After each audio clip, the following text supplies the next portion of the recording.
जी की फतेह।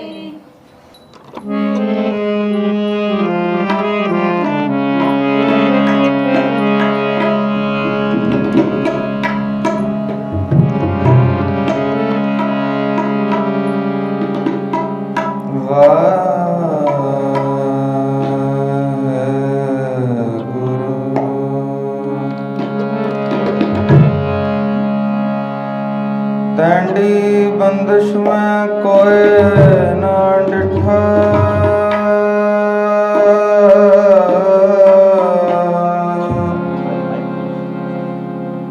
तू नानक मन भाणा।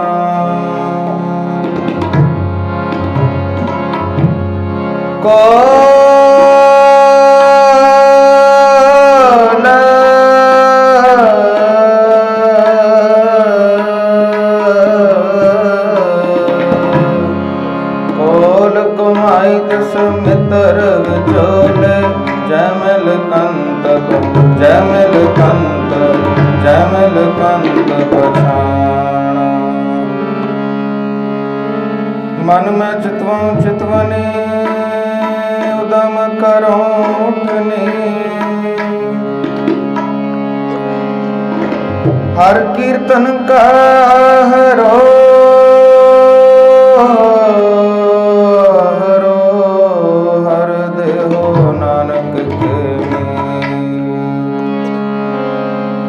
हर हर नाम जपंत्या कछ न कहे जमका।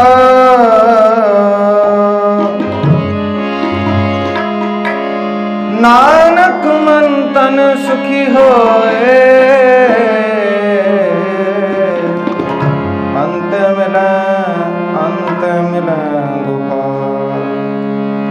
हर का नाम त्याय के हो हरि अपाय, कर्म कंत पाई है रुत सुहाय। वाणतरण त्रिभुवन मोले आय, अमृत फल पाय। निर्सल सगोप जय लखि सब छाई, नानक सिमरै एक नाम फिर भौड़ न ताई। नानक सिमरै एक नाम फिर भौड़ न ताई। बसंत की वार महल पंजवा, ओंकार सतगुर प्रसाद। हर का नाम त्याय के हो हरिया पाए, कर्म लिखन ते पाइए रुत सुहाए। वाण तृण त्रिभुवन मोले अमृत फल पाए, मिल साधु सुख उपजै लती सब छाई। नानक सिमरै एक नाम फिर भौड़ न ताए। नानक सिमरै एक नाम फिर भौड़ न ताए। काम क्रोध और लोभ मोह बिन जाएं में, नानक प्रभु शरणागते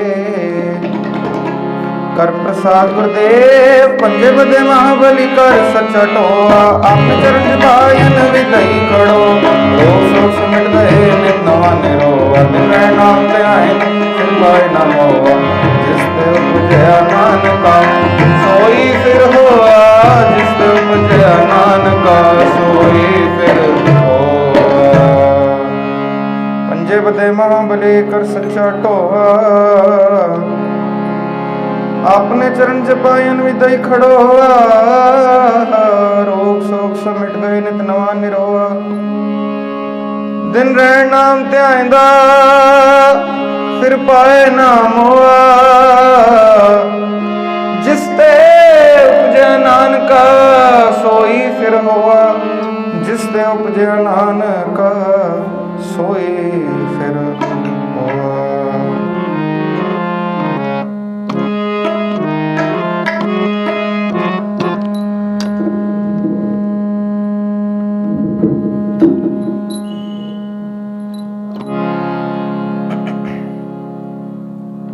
शांत पाए गुर सतगुर पूरे, शांत पाए गुर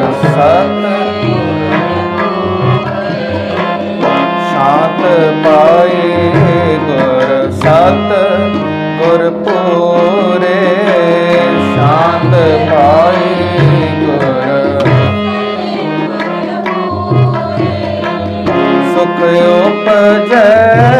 बाजे अनहद तोरे।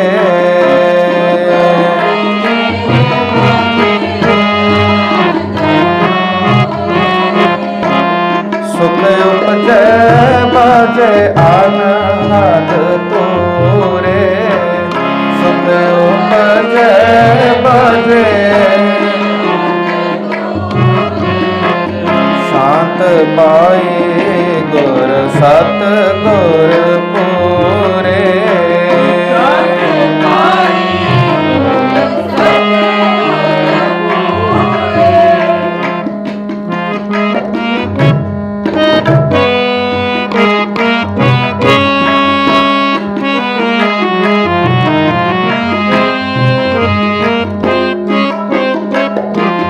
ताप पाप संताप विनाशे। ताप पाप ताप पाप संताप विनाशे।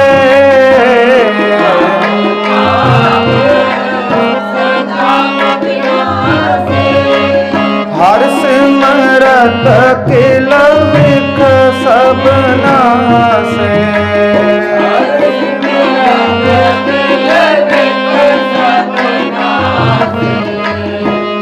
हर सिमरत किल विख सब नासे। हर सिमरत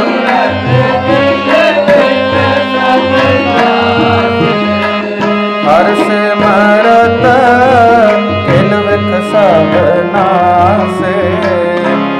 हर सिमरत शांत पाए गुर सत गुर पूरे। शांत पाए गुर सत सुख उपजे बाजे अनहद तोरे।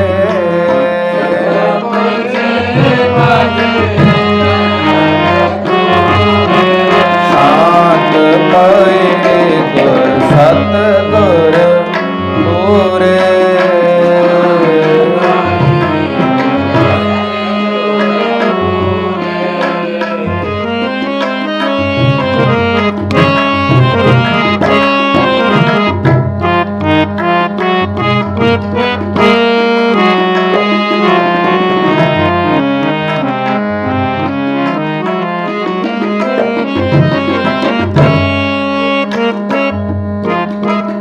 आनंद करो मिल सुंदर नारी। आनंद करो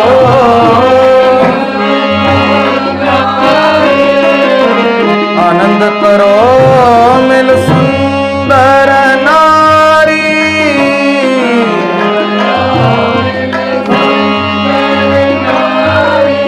गुरु नानक मेरी पैज सवारी।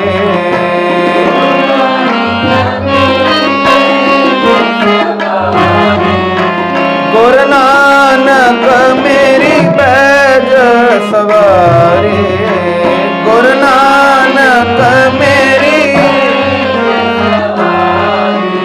शांत पाए गुर सत गुर पूरे।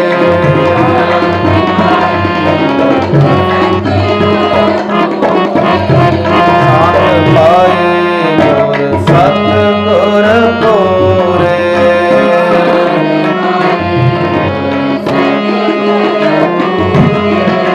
सुख उपजे बाजे अनहद तोरे।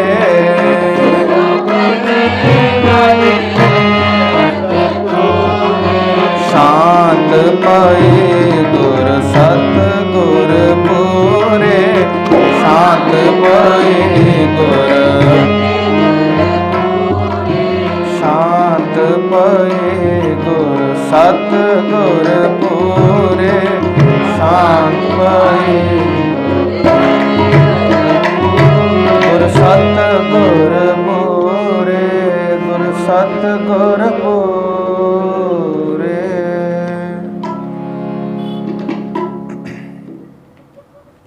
सतगुਰਾਂ ਦੇ हजूर जुड़ बैठे गुरु प्यारिओ, इच्छा तो नहीं सी सवेरे सवेरे कीर्तन की, मैंने सी कि शाम का दीवान होएगा कीर्तन का। सवेर का समा मैं ज़ाया नहीं सी करना चाहता थोड़ा। बड़ा आराम का मौका है, अमृत वेला। मैंने कहा, वो कहते हैं तबले वादक को कह दिया है। सुबह तो यदि ना भी बोलें तब भी कथा हो रही है। तो ख्याल तो नहीं था कोई रागी हो प्रोफेशनल तो वो कर सकते हैं कीर्तन, मेरा ऐसा कोई ख्याल नहीं था। सदगुरु बख्श लें। तो मेरी आवाज़ मेरे सुरों पर मत जाइएगा, भावना देख लीजिएगा, बख्श लीजिएगा। सदगुरु मेहर मत करें। बात वहीं से शुरू करते हैं जो हमने टास्क लिया हुआ है 40 दिन का। वो टास्क क्या है कि रोज़ाना कितने मिनट का सिमरन? कम से कम 6। बच्चे बेहतर जान गए हैं। रोज़ाना कितने मिनट का सिमरन? कम से कम 6। कल के दिन कौन कौन सिमरन करके आया? अभी भी कुछ हाथ खड़े नहीं हैं। कल के दिन यदि याद ही नहीं आया सिमरन करना, इसको ठीक करो, एको बहुत ज़्यादा है। यदि याद ही नहीं आया सिमरन करना फिर तो बड़ा मुश्किल है, और यदि याद आ गया और नहीं करा फिर तो और मुश्किल है। कितने मिनट से शुरू कर रहे हैं हम? कम से कम 6। फिर भूल जाते हैं। कितने मिनट से? अभी याद आ गया, सदगुरु ने याद दिला दिया, कर लेते हैं। आज गा के कर लेते हैं। सदगुरु की जैसी मौज।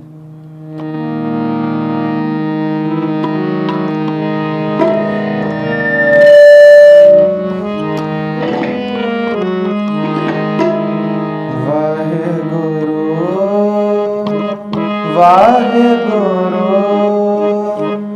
वाहेगुरु वाहेगुरु वाहेगुरु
भाई साहब भाई गुरदास से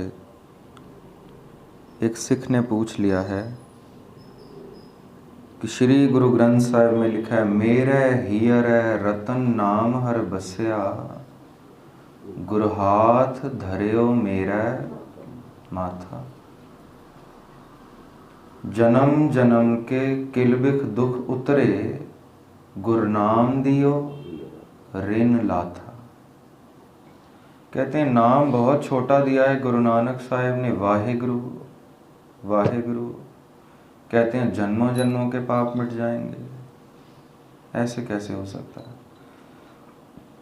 नाम बहुत छोटा है, बहुत छोटा है, पाप बहुत बड़े हैं, बड़े बलवान, कैसे उतर जाएंगे? भाई साहब बहुत सुंदर कवित्व उच्चारण करते हैं, उसको समझाने के लिए कहते हैं, जैसे हीरा हाथ में तनक सो दिखाई देत, मोल किए दमकन भरत भंडार जी। कहते हैं देखने में तो हीरा भी बहुत छोटा है, बहुत छोटा है। बाजार में चले जाएं हीरे का मोल डलवाने तो कहते हैं बैग भर के कैश ले आएंगे, हीरा बहुत छोटा है, बहुत छोटा है। जैसे हीरा हाथ में तनक सो दिखाई देत, मोल किए दमकन भरत भंडार जी। जैसे बट बीज, कहते हैं बरगद का पेड़ देखा है, बहुत बड़ा, बहुत बड़ा।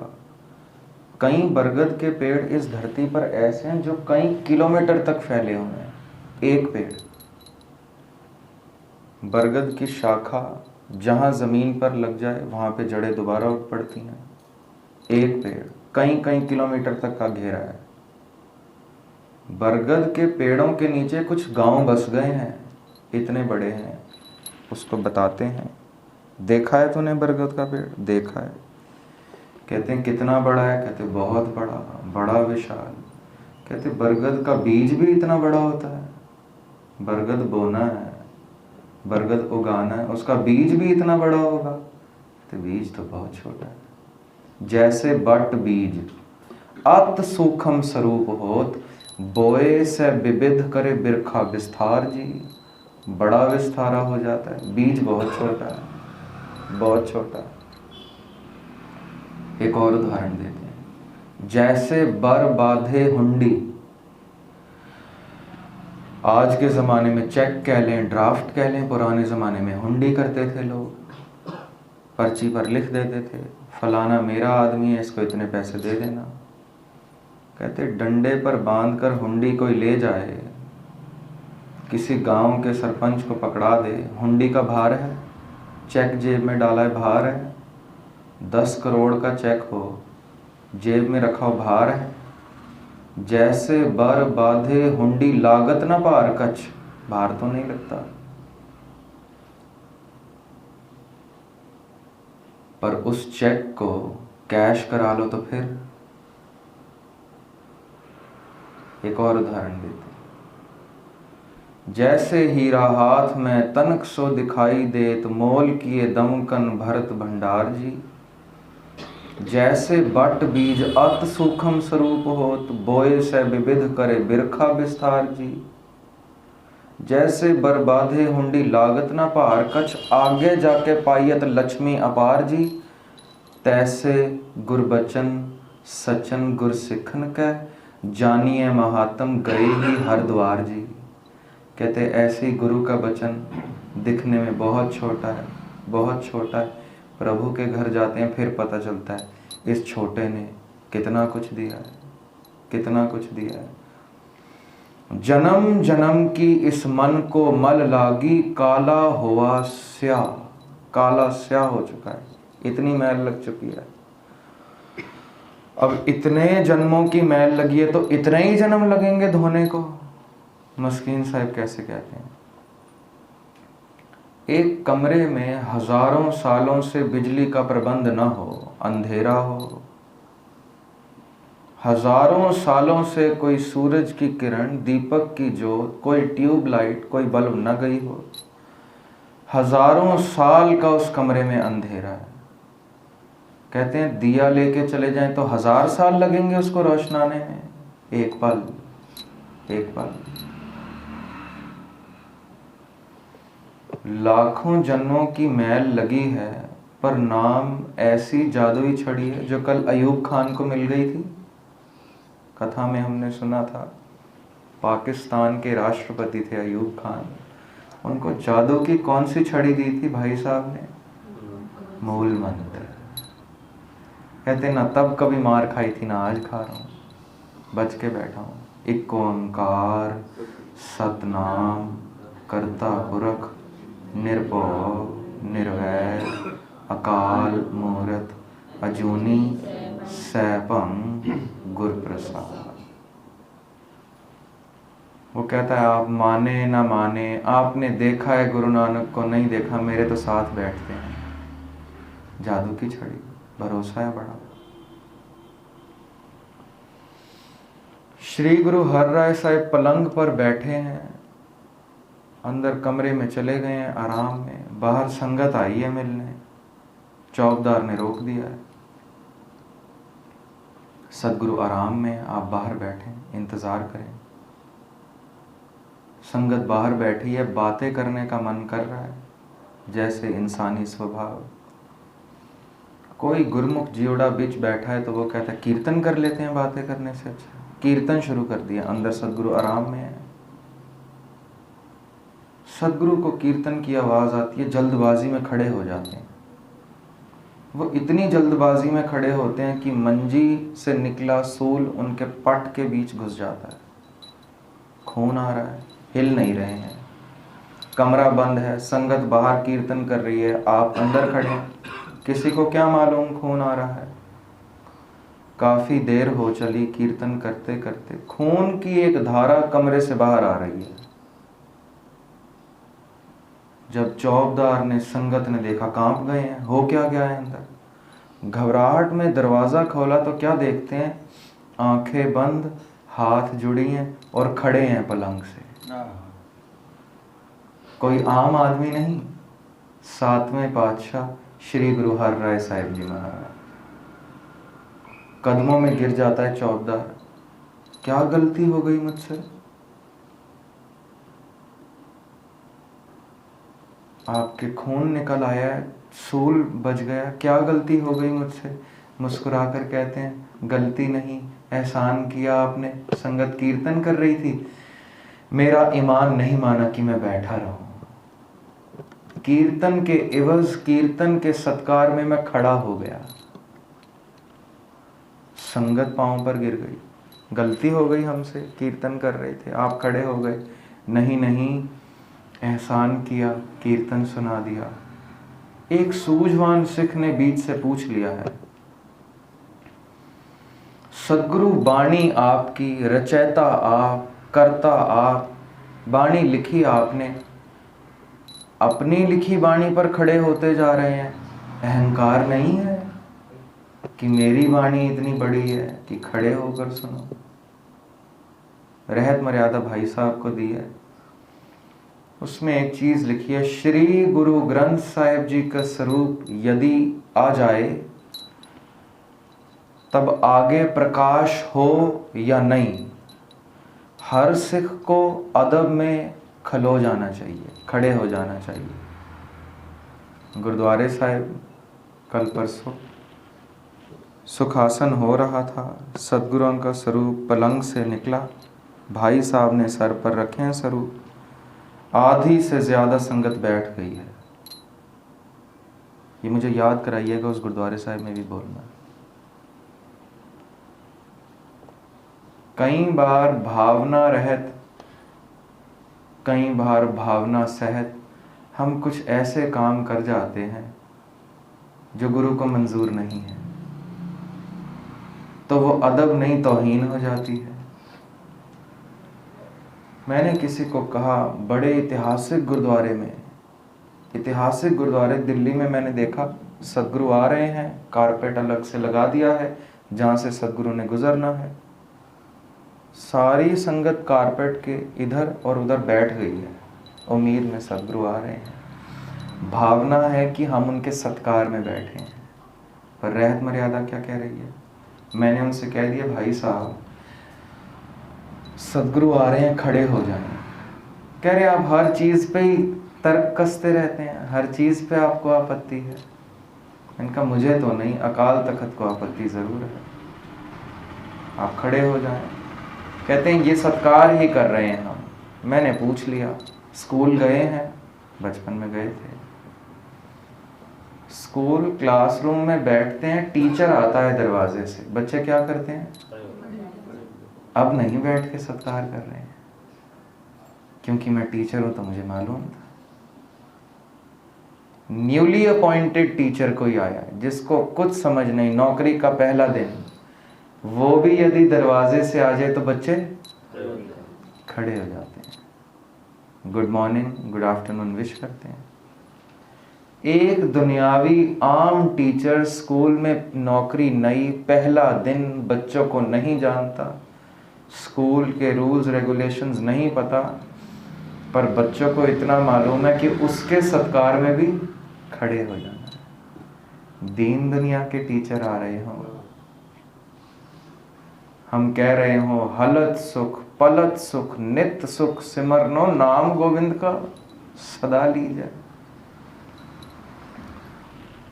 हम कह रहे हो मिटे कमाने पाप चिराने साध संगत मिल मुआ जीजे। कह रहे हो कि जन्म जन्म की मैल आप उतार सकते हैं, आप हमें सोझ ही दें, पर जब सदगुरु आए तो हम बैठ जाएं, तो ये सत्कार तो नहीं है। अब इसके आगे उनके पास कोई जवाब नहीं था।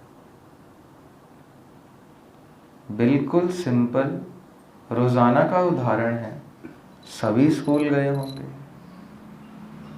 आम अध्यापक घुस जाए, बच्चे सत्कार में खड़े हो जा रहे हैं, पर दीन दुनिया के मालिक आए, राजान राज भानान भान देवान देव उपमा महान। दीन दुनिया के मालिक आ रहे हों, सतपुरख जिन जान्या, सतगुर तिसका नाम, तिसके संग सिख। सिखों का भला हो रहा हो दीन दुनिया के मालिक से, और उसके सत्कार में बैठ सकता है कोई? धर्म के किसी नियम को भी समझना हो तो केवल ज़बानी ना समझें, गहराई में उतरें। नियम बना क्यों है? मैं हैरान होता हूँ, सदगुरु पर बलिहार जाता हूँ बार बार। सिक्खी में ऐसा एक भी कर्म नहीं जो केवल कर्म कांड हो, जो केवल करने मात्र कहा हो। सिर ढकना है, गात्रे कृपान पहननी है, केसों में कंगा रखना है, कशहरा अंग की तरह पास हरदम हो, हाथ में कड़ा रहे, ये कुछ भी कर्म कांड नहीं है। सबके पीछे बड़ी, बहुत बड़ी सोच, आज के युग में कहूँ तो बहुत बड़ी साइंस है। एक भी कर्म ऐसा नहीं जो कर्म कांड हो। हमें नहीं कहा गया नंगे पांव आओ गुरुद्वारे, नहीं कहा गया भूखे रहो फैके काटो, नहीं कहा गया। नहीं कहा गया कई कई सैकड़े किलोमीटर पैदल चलो, तीर्थ यात्रा पर जाओ, नहीं कहा गया। नहीं कहा गया केवल पानी में नहाओ तो पाप धुलेंगे, नहीं कहा गया। ये भी नहीं कहा गया कि माता पिता कोई बुजुर्ग चढ़ाई कर जाए तो पीछे खाना खिलाओ, उनको पहुंचेगा, नहीं कहा गया।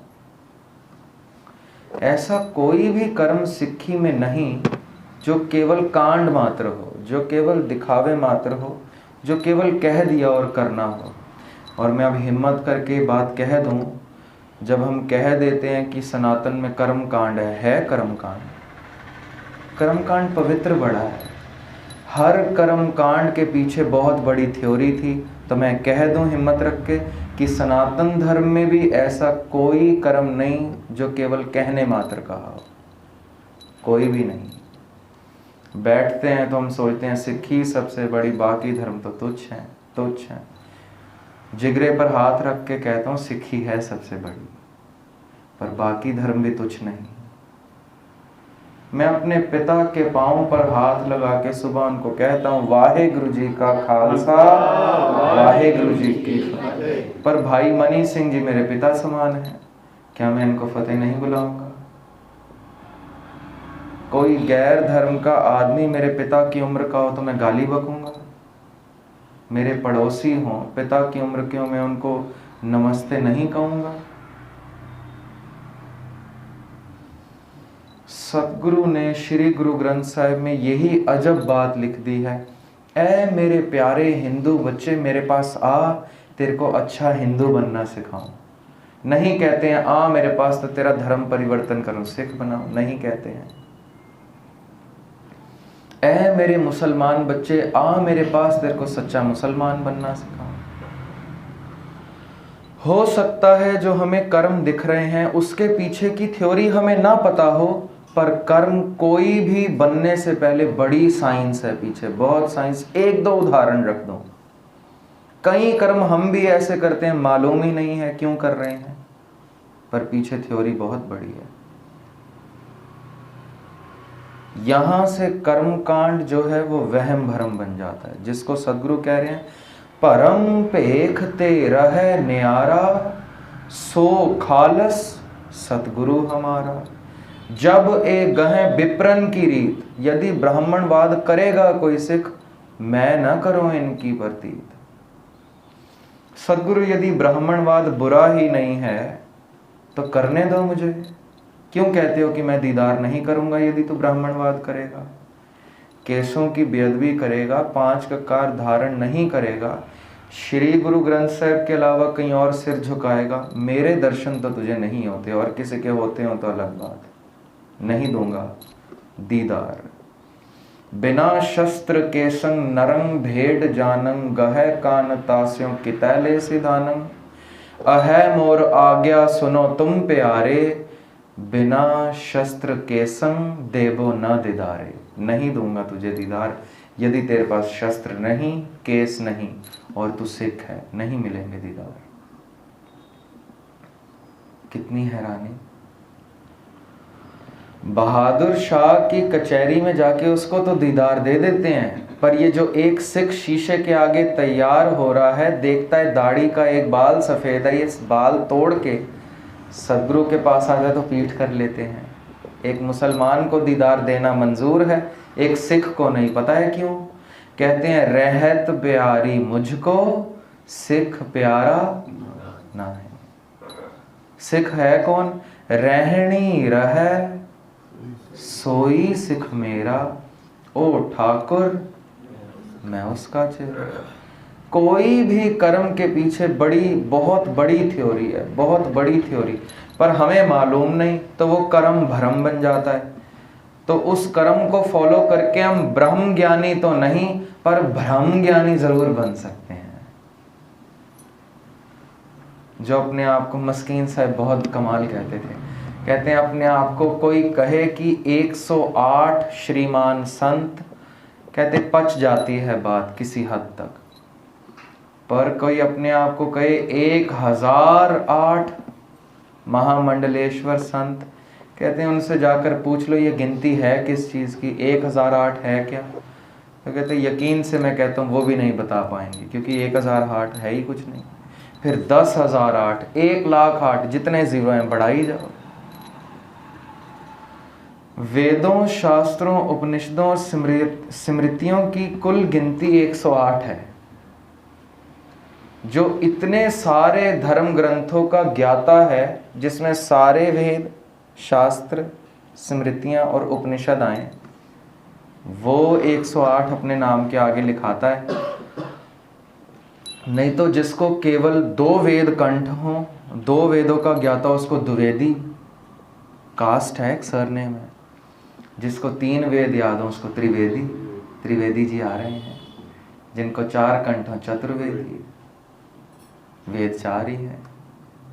इसके बाद गिनती और बढ़ती जा रही है, 108 तक जानी है। 6 शास्त्र हैं, स्मृतियां हैं, उपनिषद हैं। सदगुरु लिखते हैं ना सोहेला साहिब में, 6 कार, 6 गुर, 6 उपदेश। शास्त्रों की बात हो रही है। 108 तक तो गिनती डाइजेस्ट हो जाती है, पर 1008 इन्होंने महज सोच रखा है जीरो बढ़ाने से मेरी पदवी बड़ी हो जाएगी, मैं बड़ा ब्रह्म ज्ञानी हो जाऊंगा। मस्कीन साहब कहते हैं ब्रह्म ज्ञानी तो नहीं, ब्रह्म ज्ञानी जरूर हो जाएगा। भ्रम तेरे को पैदा रहेगा कि तू भी ज्ञानी है। ऐसे एक कर्म कांड बन जाता है, वहम भरम बन जाता है। मेहंदी की रस्म है एक शादी से पहले, सबके घरों में होती है। रहत मर्यादा दे गया हूं भाई साहब को, शादी तो भाई साहब की भी हुई पड़ी है। अब ना जाने भगवान मेहंदी लगाई थी या नहीं। मेहंदी की रस्म क्यों होती है मालूम है हमें? रहत मर्यादा में सख्त हदायत है, ना करनी ये रस्म। सगाई और शादी की क्या रस्में रहत मर्यादा में लिखा हुआ है, किसी से पूछने की जरूरत नहीं। मेहंदी करनी है, कुंडली मिलानी है, पुरोहित से पूछना है शगुन क्या है, अपशगुन क्या है, मुहूर्त कब निकलेगा, कुछ पूछने की जरूरत नहीं। रहत मर्यादा में सब लिखा है। ये क्यों रस्म शुरू हुई और क्या बन गई आपके सामने रखूं। पुराना जमाना था, जमींदार बेलदार लोग थे, मेहनती थे, मेहनत कर करके हाथों पांव और चेहरे पर छाइयां, झुर्रियां और हाथ पांव फट जाते थे। अब इस लड़के की शादी है, हाथ फटे हैं, पांव फटे हैं, लड़की को ब्याह कर लाना है। लड़की भी मेहनती है, घर के कामकार में रुझी होती थी छोटे होते से ही, उसके भी हाथ पांव फटे हैं। अब शादी में थोड़े से हाथ पांव की छाइयां, झुर्रियां, कटे फटे कट्स न दिखें, कोई बूटी ढूंढी गई जो रंग छोड़ दे कि ये कट्स छिप जाएं। शुरू यहां से हुई थी मेहंदी। आज हजारों रुपए देके मेहंदी वाले भैया बुलाए जाते हैं, और ये लड़की जो मेहंदी लगा रही है इसने पानी का ग्लास तक उठा के नहीं रखा है कभी, पर मेहंदी लग रही है। मेहंदी के बिना आप शादी करके दिखाइए किसी घर में, कलेश हो जाएगा। रस्म है, पीछे पता ही नहीं है क्यों शुरू हुई है।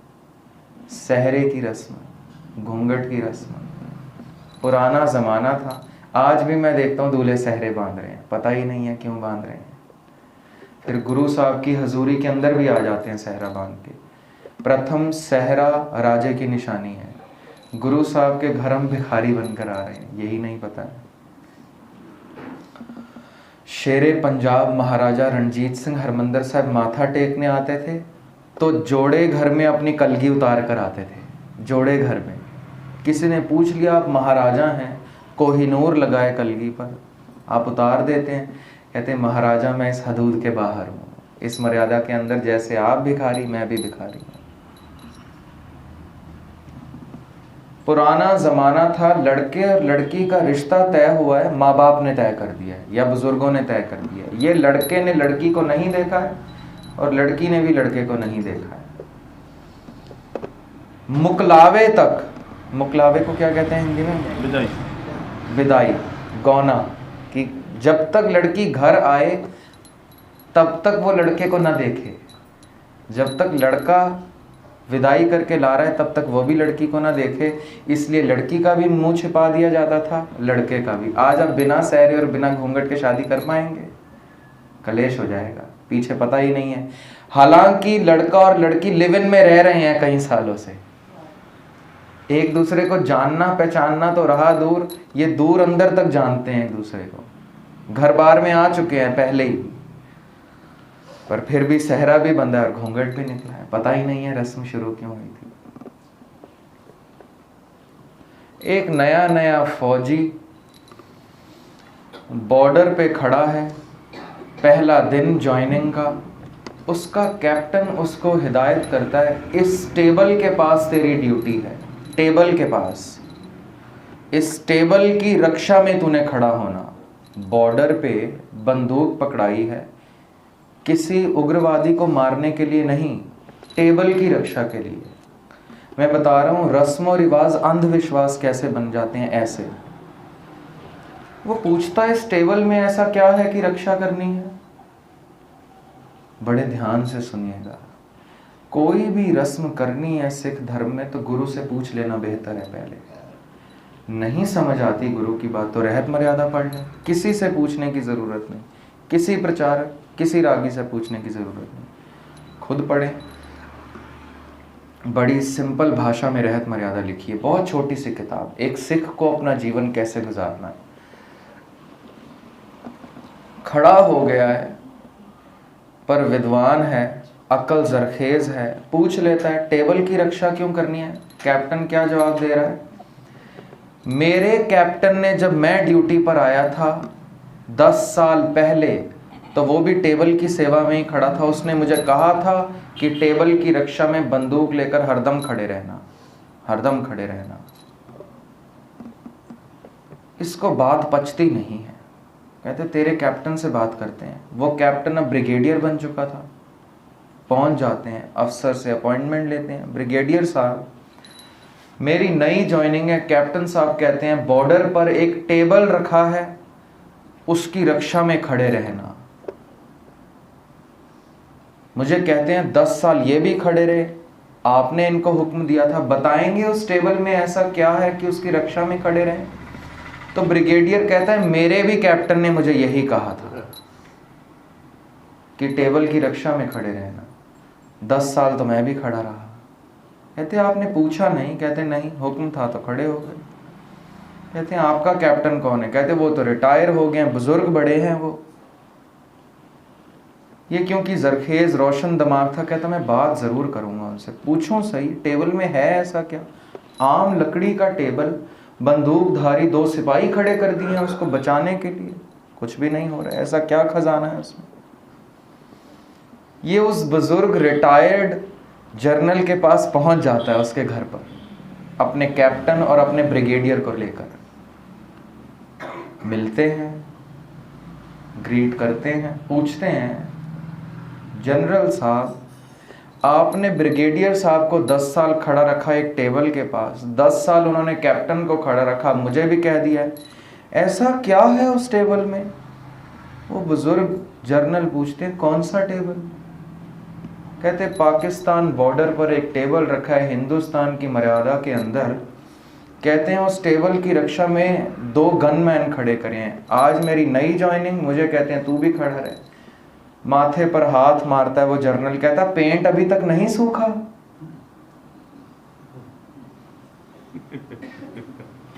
समझे आप बात?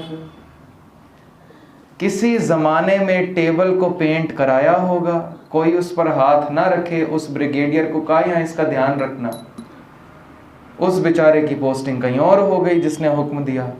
उसने अंधविश्वास में ऐसा ध्यान रखा, आगे कैप्टन को भी मेजर को भी उसकी ड्यूटी में 20 साल खड़ा रखा। क्या देश की सेवा करेंगे। वो पूछते हैं बुजुर्ग माथे पर हाथ मार के, पेंट नहीं सूखा अभी तक, 20 साल गुजर गए हैं, पर 2 गनमैन आज भी खड़े हैं टेबल की रक्षा में। ऐसे एक रस्म अंधविश्वास बन जाती है। आज हम आ रहे थे सुबह, भाई साहब ले आए मुझे कमरे से, तो रास्ते में मैंने देखा चौराहे पर एक नारियल पड़ा था। पता नहीं भाई साहब ने देखा या नहीं। यदि मैं भाई साहब को उस वक़्त रोक के कहता नारियल मुझे बहुत पसंद है, वैसे ही मुझे नारियल बहुत अच्छा लगता है, देखकर मुंह में पानी तो आ गया मेरा। पर यदि भाई साहब को कहता बाइक रोको तो मैं नारियल उठाऊं, मुझे नहीं पता इन्होंने क्या सोचना था मेरे बारे में। किसी आम व्यक्ति को, ऐसा मेरे साथ हुआ भी, मैं और मेरा एक दोस्त हमारे घर के पीछे सैर कर रहे हैं, एक नारियल पर लाल धागा बांधकर कोई चौराहे पर रख गया है। मैंने देखा आसपास कोई नहीं है। मैंने कहा अक्षय उठा लेते हैं नारियल। कहता आपका दिमाग ठीक है, कोई टूना कर गया है, उठा लेते हैं नारियल, टोना हुआ है यार, टोना टोटका तो समझते हैं आप। उठा लिया मैंने नारियल। वो हिंदू है, वो घबराए, दूर भागे मुझसे। घर ले आए हम नारियल, तोड़ा, पानी भी पिया, खाया भी। कुछ दिन बाद अक्षय आया, उसको नारियल खिलाया हमने, बताया नहीं कौन सा है। खा के कुछ दिन गुजर गए, मैंने फोन किया, पूछा तबीयत पानी कैसी है। कहता क्यों ठीक है बिल्कुल, क्या हुआ है मुझे। टोना खाया था तुमने, बिगड़ी तो नहीं तबीयत। राम राम राम, टोना खिला दिया मुझे। वो और उसकी मम्मी कई दिनों तक नाराज ही रहे हमसे, टोना खिला दिया मेरे बच्चे को।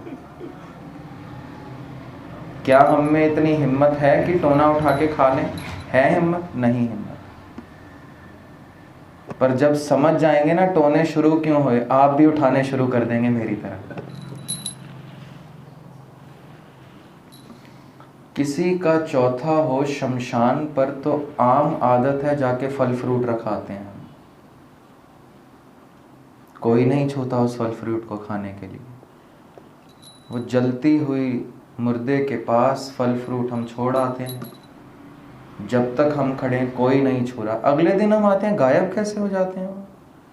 जब वहाँ पर बैठे हैं ना धानक लोग, मतलब जो मुर्दे जला रहे हैं, हमारी पीठ करते वो उठाते हैं और पेट भरते हैं। कहते हैं मूर्ख लोग हैं, खरीद खरीद के सैकड़ों रुपए का फल यहाँ फेंक जाते हैं, वो खा लेते हैं। क्यों? उनको सच्चाई मालूम है। सच्चाई है क्या, सुन लें। ऐसे बहुत अंधविश्वास हैं। हम वाहिगुरु की कृपा से MA किया हमने रिलीजन में, धर्म में। मुझे शौक बड़ा था और धर्मों को जानने का। 8 धर्म पढ़ाए गए हमें MA में, 4 बाहर के, 4 हिंदुस्तान के। बाहर के 4 यहूदी, पारसी, ईसाई, इस्लाम। हिंदुस्तान के 4 जैनी, बौद्धि, हिंदू और सिख। ये 8 धर्मों का हमने अध्ययन किया। उसमें एक टॉपिक था अंधविश्वास। उसमें सारी रस्में थी। कितनी रस्में थी, मैं गिनता रहूं तो पूरा दिन निकल जाएगा और आप हैरान होते जाएंगे। ये रस्म यूं शुरू हुई, ये रस्म यूं शुरू हुई। बिल्ली रास्ता काट गई तो रुक जाना, बहुत पीछे बड़ा गहन अध्ययन है इसके। थ्योरी थी, रुकना भी चाहिए था, पर जब ये रस्म शुरू हुई थी तब, अब नहीं। ब्लैक डेथ नाम की एक बीमारी फैल गई थी जो चूहों से फैल रही थी, प्लेग। चूहे प्लेग फैलाते थे। अब क्योंकि बिल्ली उन्हें खा जाती थी तो प्लेग बड़ी लागत बीमारी थी, जैसे कोरोना थी। बिल्ली को प्लेग हो जाता था। जिस रास्ते से बिल्ली गुजर जाए, आदमी सोचता था इसने प्लेग वाला चूहा ना खा लिया, थोड़ी देर रुकें फिर चलें। आज आप यकीन करें, एक बार मैं ट्रैफिक में फंस गया इतनी बुरी तरह, बाइक बड़ी मुश्किल से निकाल के आगे लाए तो आगे कुछ नहीं, ना बत्ती ना ट्रैफिक पुलिस। मैंने पूछ लिया क्यों रुके, कहते काली बिल्ली रास्ता काट गई। हद हो गई। मैंने पूरा ट्रैफिक जाम किया हुआ है, ये मेरी जिंदगी का अनुभव है। मैं निकला तो उन्होंने सांस ली, सारा ट्रैफिक खुला। इसलिए रुकते थे। कि वो प्लेग का चूहा ना खा लिया हो, हमें प्लेग ना हो जाए, थोड़ी देर रुके, वो बैक्टीरियाज वहाँ से हटे तो हम निकले। आज आप क्या समझाएंगे किसी को? सब रुक रहे हैं, बिल्ली रास्ता काट जाए। मेरे मामा जी गाड़ी में बैठे हैं, बड़े सूझवान हैं, बस में बैठे हैं, बड़े सारे सिंह साथ में हैं, जम्मू से कश्मीर बस जा रही है, अपने घर जा रहे हैं, एकदम ब्रेक मारता है ड्राइवर, झटके से अंदर लग भी जाती है। मामा जी आवाज़ लगा के पूछते हैं सब ठीक तो है? कहते हैं सिंह साहब ठीक सब है, बिल्ली रास्ता काट गई। कहते तेरे को बाहर बैठी बिल्ली काटती रास्ता दिख गई, अंदर बैठे शेर नहीं दिख रहे?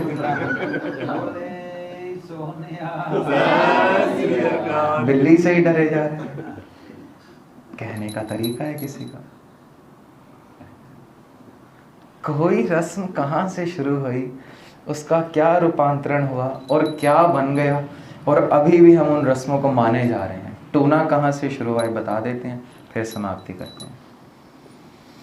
पुराना ज़माना था, telecommunication, mass media, internet, YouTube, paper तक नहीं था।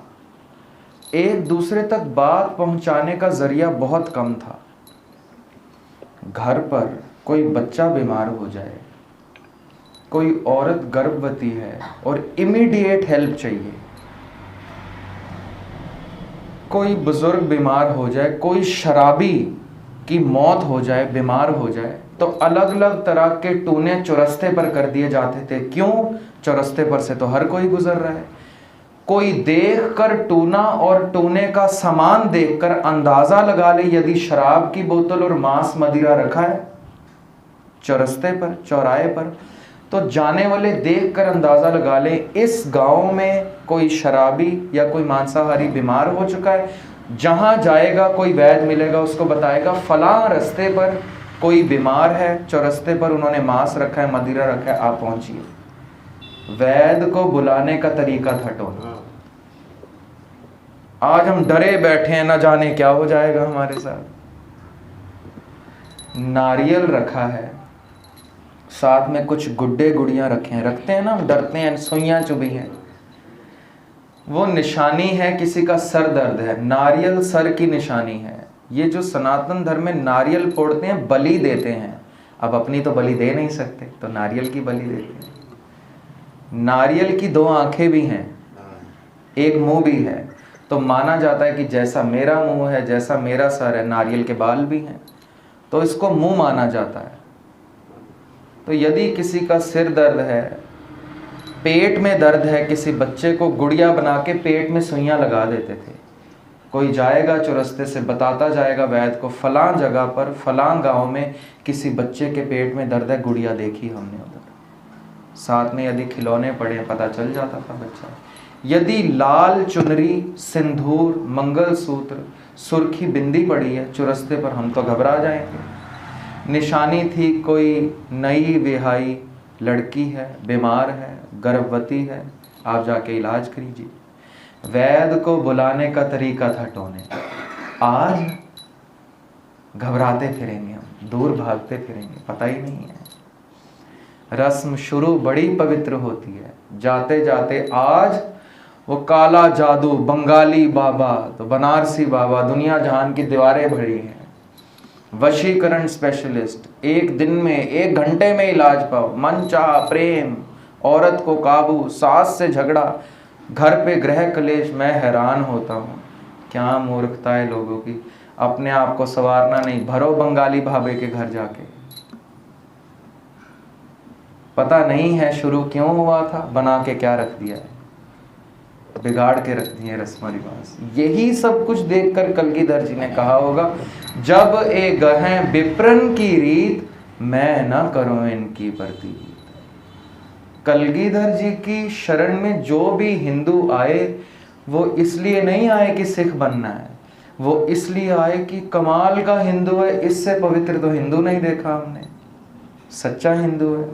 गुरु गोबिंद सिंह साहिब को कहते थे। एक उदाहरण दे दूं, आनंदगढ़ का किला सदगुरु ने छोड़ा है, छत्ते आने जगह का एक फकीर है शेख इब्राहिम। इब्राहिम वो फकीर है जिसके दीदार के लिए औरंगजेब दिल्ली से पंजाब नंगे पांव पैदल आता था। इब्राहिम।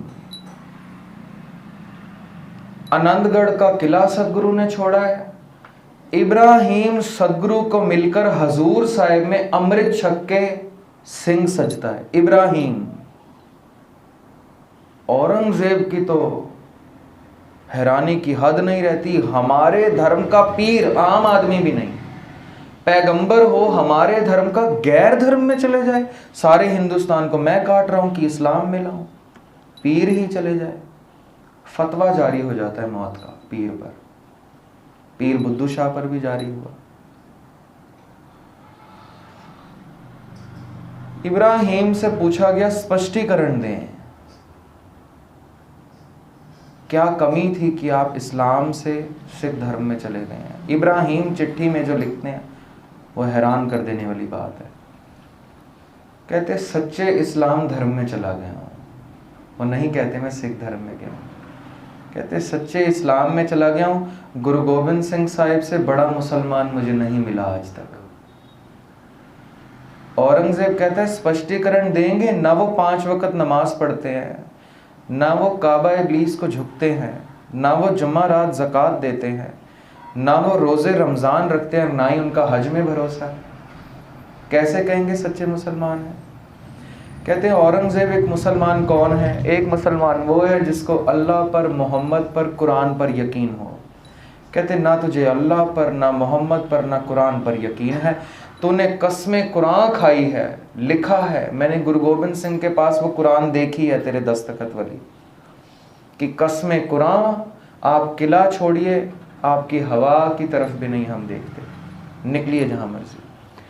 कहते हैं कलगीधर ने अपने सिखों को कहा कि मुझे पता है कुरान की कसम झूठी है, पर कुरान के सत्कार में सदगुरु अपना परिवार तो वार सकते हैं, तेरी कुरान की कसम ऊपर रखते हैं। तू बता सच्चा मुसलमान तू है या वो है। एक धार्मिक ग्रंथ पर उठाई झूठी कसम का भी सत्कार कर रहे हैं कलगीधर, कि कहीं कुरान की तौहीन ना हो। इसके इवज में अपने चारों लाल शहीद करा दिए, माता पिता शहीद करा दिए। मैंने वो कुरान कलगीधर के कमर कस्से में आज भी देखी है, इसलिए मैं सिंह सजा। औरंगजेब तू बता सच्चा मुसलमान तू है या वो है। कोई जवाब नहीं था। तो सदगुरु मेहरमत करें, हम जानने की कोशिश करें सदगुरु हमें क्या कह रहे हैं। नित्य नाम स्मरण के साथ जुड़ें, सहज पाठ जरूर करें। जीवन में एक बार तो देखें सदगुरु का पूरा स्वरूप। पहले अंक से 1430 सदगुरु कह क्या रहे हैं। 239 साल के सफ़र में एक महान ग्रंथ की रचना करते हैं, जिसके रचयिता भी खुद हैं, लिखारी भी अपने सामने लगाते हैं।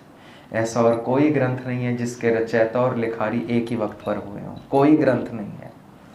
रचयिता कुछ और हैं, लिखारी बाद में है, बहुत बाद में, हज़ारों साल का वक्फा है कई जगह। तो एक बार तो जीवन में सहज पाठ करें, जाने तो सही कि सदगुरु कहना क्या चाह रहे हैं। उस कही हुई बात को सुने, उसको माने, कहीं ना कहीं तो पहुंचेंगे। खुदा होने आए हैं, यदि सिख भी बन जाए तो घाटे का सौदा नहीं है। समाप्ति करते हैं एक शब्द पढ़ के। सदगुरु मेहरमत करें। मेरे हियरे रतन नाम हर बस्या, गुर हाथ धरियो मेरे माथा। होगा क्या, जन्म जन्म के किल बिख दुख उतरे, गुरनाम दियो रिन लाथा। मेरी आवाज़ और सुरों पर न जाइएगा, प्रोफेशनल रागी नहीं है, भावना को समझिएगा।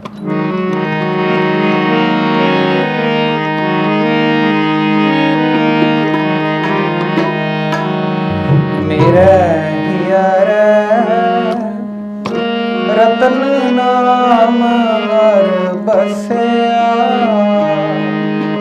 गुर हाथ धरियो मेरे माथा। मेरे हियरे रतन नाम हर बस्या,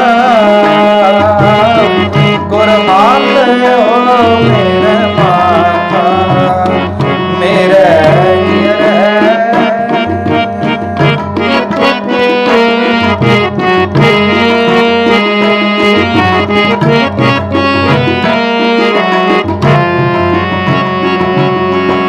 जन्म जन्म के किल बिख दुख उतरे,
धरियो मेरे माथा मेरे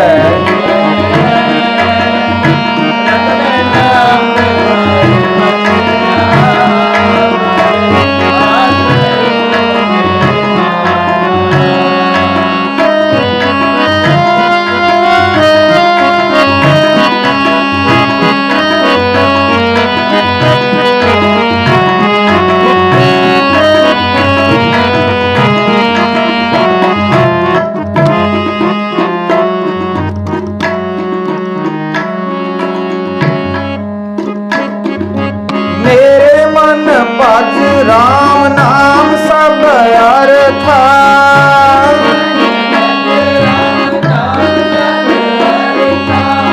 गुरपुरै हर नाम दृढ़ाया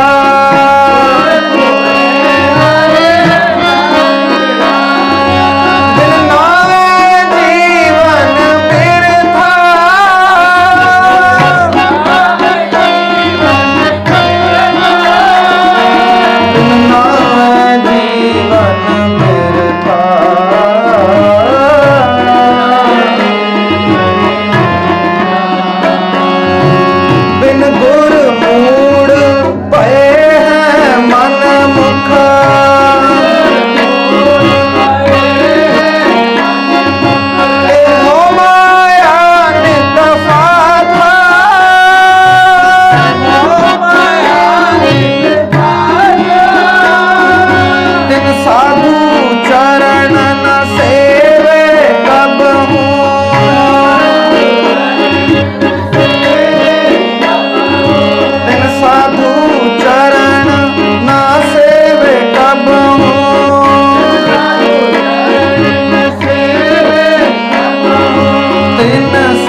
जन्म अपाथा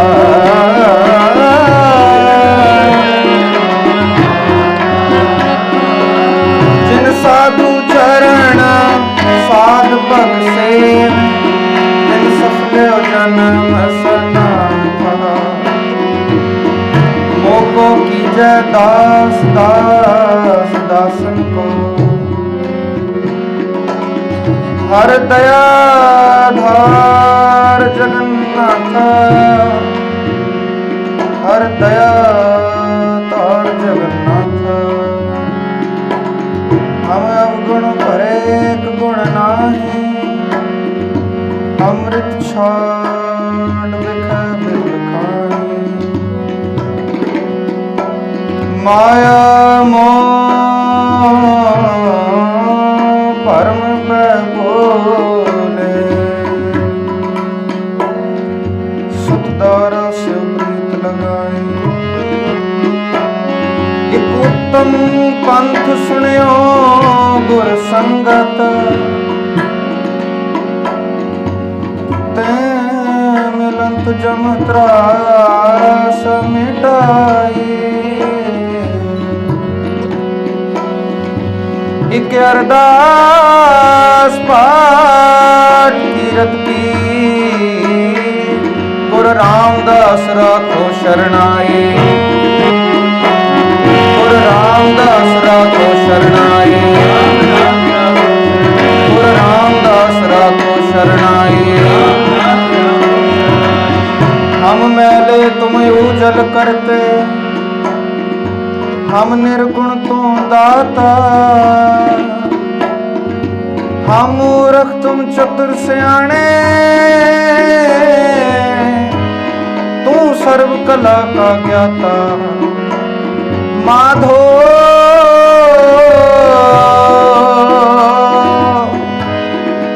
हम ऐसे तू ऐसा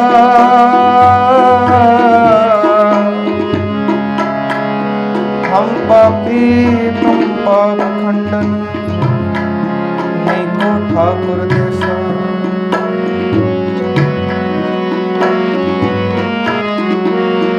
भगत वचल सुन हो तो हो निराश हृदय पतित पावन सुन आशा उधार अंतर्जामी सुन कंपत हो अंतर्गत दीन को दयाल सुन भय भ्रम टार जलधर संगम के फल सेंबल द्रोमा चंदन सुगंध संबंध में कर हो अपनी करनी कर नरक हो न पाऊं ठोर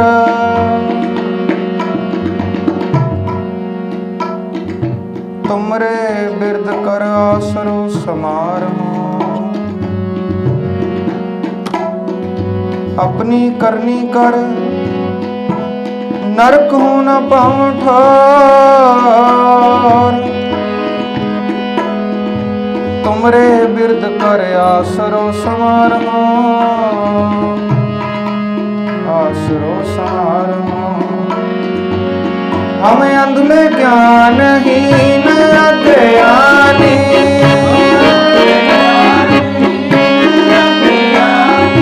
क्यों चाले मार्ग पंथा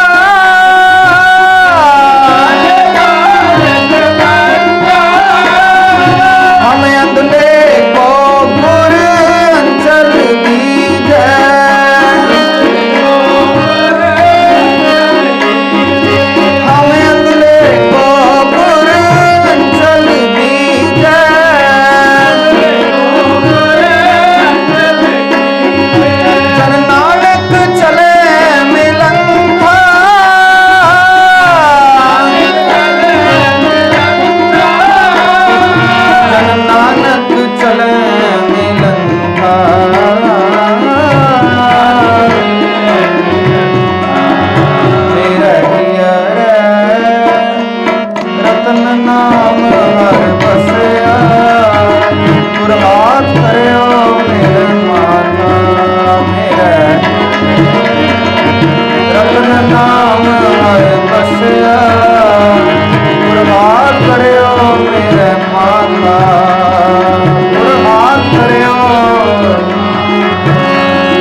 ना मैला ना धुंधला ना भगवा ना कछ नानक लालो लाल है सच्चे रता सच किथों जे कह रहे के माय समागो जी जन से खस के कौन की मकावे कह टेंशन ने दसे मगे सब अगम वच साहिबो सलाह लावे सच पूरे गुर उपदेश नानक सुनावे सच पूरे गुर उपदेश नानक सुनावे किथों जे कह रहे के माय समावे जन सब खसम के कौन कीमत पावे कहते हन सुनन से भगत सुहावे आगम गोचर साहिबो दूसर लवे न लावे सच पूरे गुर उपदेश नानक सुनावे सच पूरे गुर उपदेश नानक सुनावे। वाहिगुरु जी का खालसा वाहिगुरु जी की आनंद सभा।